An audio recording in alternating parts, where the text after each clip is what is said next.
in some spectacular footwear, which we'll comment on in a moment, as Martindale pulls this out onto the leg side, and we're underway. And there's Jacob Bethel doing the fielding, and nods in again, slightly angled approach, left arm quick, and there's a boundary for Joe Clark, and it certainly wasn't meant to go there. It's a good sign of things to come.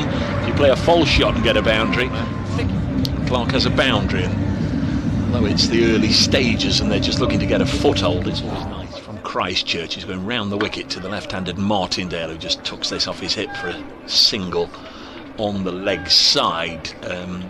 4 away matches after this one, as Martindale is bowled, he's yorked. Lovely bit of bowling from Garton, and poor old Ben Martindale, he's just not got a start yet. He made 16 in his first appearance. Was also a Yorker that Martindale had to sort of fend off, and this time he's unable to do so. He's departed. There's another left-handed Ben, and Garton bowls, and this is cut out into the offside, and he's gone first ball.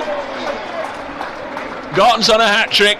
Couldn't have hit it any better, Ben Slater. Shades of Friday evening, actually, when Tom Moores came to the crease and he got caught on the rope first ball.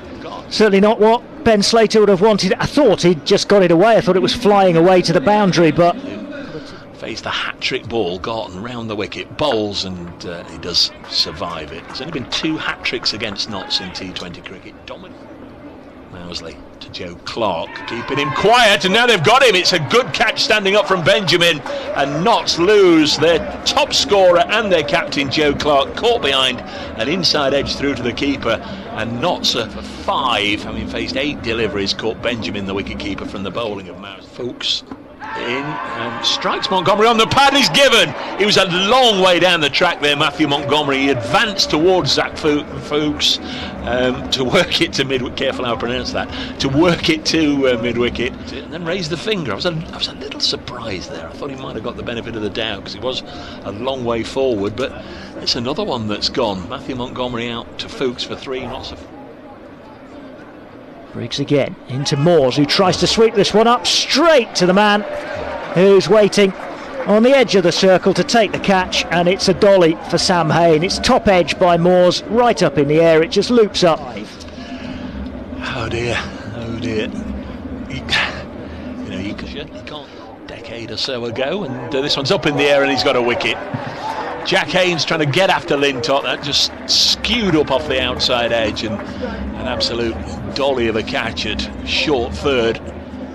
Not entirely sure how many times Briggs has skippered in his career before today, not very often, but he'll be into a nice line of length here, and this time Patterson-White does get hold of it now. Then will this go for 6? No, it won't. There's a fielder on the rope, and Liam Patterson-White with the right intent, but unfortunately he's hit it straight down the throat of Mousley, who gets his 2nd catch of the afternoon. Yeah, it was 91. Seems a long way off just at the moment. I mean, you can't really blame Liam Patterson, not scampering 2s or anything like that. Here's Lintott, that's wide outside the off stump, but he's flashed at it. Harrison, he's taken. Underneath that scoreboard at the far end, and Ollie Stone comes out into the middle. Sometimes you make your own luck, don't you, and when things aren't going. You sense that we're going to hear a hugely ironic cheer. And this is Ollie Stone trying to do that. He's driven it down the ground, and he's got one bounce 4 up to the pavilion. Finally got hold of one. And Bethel in again. This is skied by Lyndon James. A couple of fielders running in to take it, and it's pouched comfortably again. Plenty of time for the fielder out at deep mid-wicket to take it, and James is gone. Random here because he's taken 3 catches, and they've been all in different segments of the ground, haven't they? It is Dan Mousley out there. Saved it. Lowest score of 91 being topped, and indeed this is edged and caught at third as Ollie Stone comes down the pitch to Moeen Ali, edges it right up in the air, and it's another comfortable catch for Briggs. It's a carbon copy of the wicket underneath that scoreboard at the far end, and Ollie Stone comes out into the middle. Sometimes you make your own luck, don't you, and when things aren't going. And now here he is bowling at Trent Bridge, running away from us. That is a high full toss, which is almost dragged onto the stumps by Yates. They've ended up going through once again. Now bowling to Barnard, who strokes this away for 4 through the covers. A shot such as we didn't see in the entire Notts innings for a boundary, almost from the moment it left his bat. Before the 5 over mark is reached, here's Farooqi again, and this is hit hard into the ground by Barnard and away for 4 through covers again. 2 boundaries off the first over, which is as many as not. No fuss there at all from Ed Barnard, who's a really high quality player. Ollie Stone once more.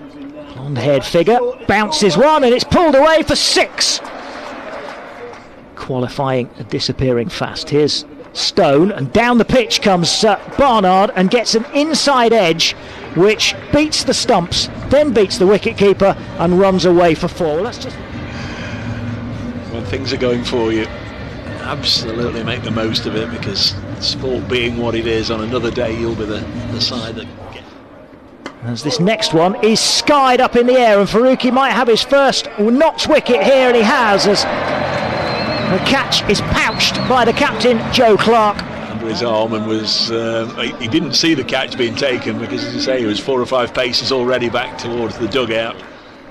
Here's Farooqi once more to Mousley, and this is clipped away nicely. It was drifting down leg side, and it's just played off his pads and away past the man up inside the circle at fine leg, who was Ben Slater, and away for 4. Although the scoreboards have disappeared quickly, I think that's 30 for 1 at the end of 3 overs. Well, Birmingham spinners certainly got the job done for them. Yates is backing away from this and just turns it away through covers for 4. Yates onto 14, and this next one is launched away onto the onside this time for a 1 bounce 4. So next one from Montgomery is just turned through covers again, eased away, chases on though, and 1 this time by Ben Martindale, who slides to stop it. There's Montgomery again, and Yates has hammered this one away, and it evades Joe Clark, who was on the edge of the circle.